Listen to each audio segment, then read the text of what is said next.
The Democratic National Convention kicking off tonight, and one of the Obama administration's most popular members is teed up to speak, and that is none other than First Lady Michelle Obama. We're going right now to Peter Nicholas. He is at the Convention Center in Charlotte, and he's here with us on WSJ Lunch Break. Welcome, everyone.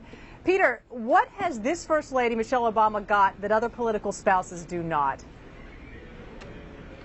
Well, what she has is some credibility. She can talk about her husband in a deeply personal way. She can offer behind-the-scenes accounts of what life is like at the family quarters of the White House. And what's interesting is that focus groups show that she has a lot of credibility when she talks about her husband. Now, when most of us talk about our spouses, we tend to exaggerate, we might embellish. But people generally think that when Michelle Obama talks about Barack Obama, there's a certain sincerity there, that if she's angry about something that he's done or not happy about it, she'll let you know that, that he's had to earned her approval. So that gives her more credibility than you might ordinarily see from a political spouse, and that's why Democrats believe she'll be a very effective speaker tonight. Very good point. We've often seen her not cutting him much slack when she doesn't think he has done the right thing during office. That said, Peter, so what do you expect to hear out of her during this speech tonight, and what's the main thing she needs to do to resell Obama, her husband, back to the American people? Well, there's two things that we're going to hear from her tonight. One is that she will try to reintroduce Barack Obama to the nation, in a sense that this is a president who's been kind of beaten up and battered through nearly 4 years of partisan infighting and battles. She's going to try to show a softer side to him, show in a more personal terms what his daily life is, take us behind the scenes, take us into the East Wing of the White House, places that the press and the public don't normally go. So she'll do that, and she'll also try to help with its larger project of winning over women voters. And she's an effective surrogate on that issue. She's dealt in the White House with nutrition. She's dealt with issues of fitness. She's going to try to talk directly to women voters who both the Romney and Obama campaigns are fighting over that obviously very important segment of the population. And she will make the case that Barack Obama was raised by a single mother, that his grandmother hit the glass ceiling when she was a bank executive in Hawaii. She was passed over for promotions, and therefore Barack Obama was sensitized to these issues.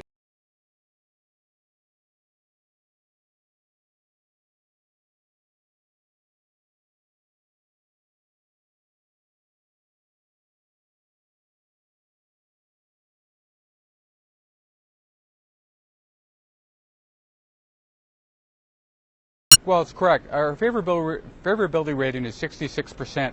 It's never really been below 60%.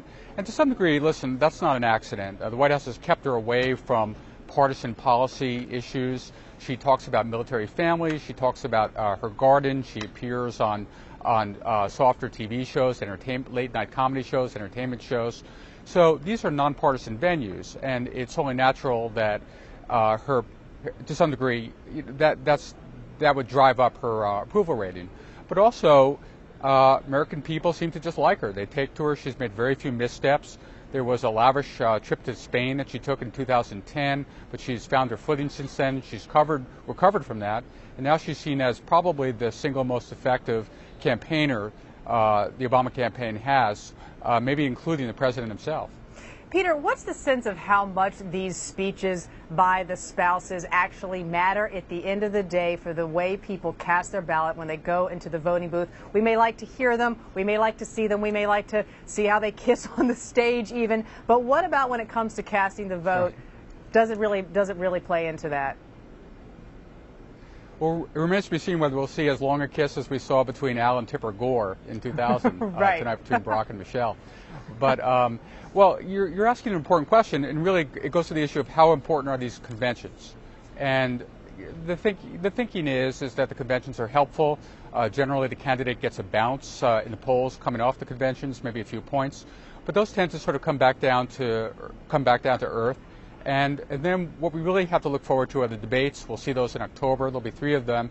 And I would venture that what we'll see in the debates will be more important in determining the ultimate winner in November than these conventions. So the convention is a great show. It's a great party. There are some nice speeches.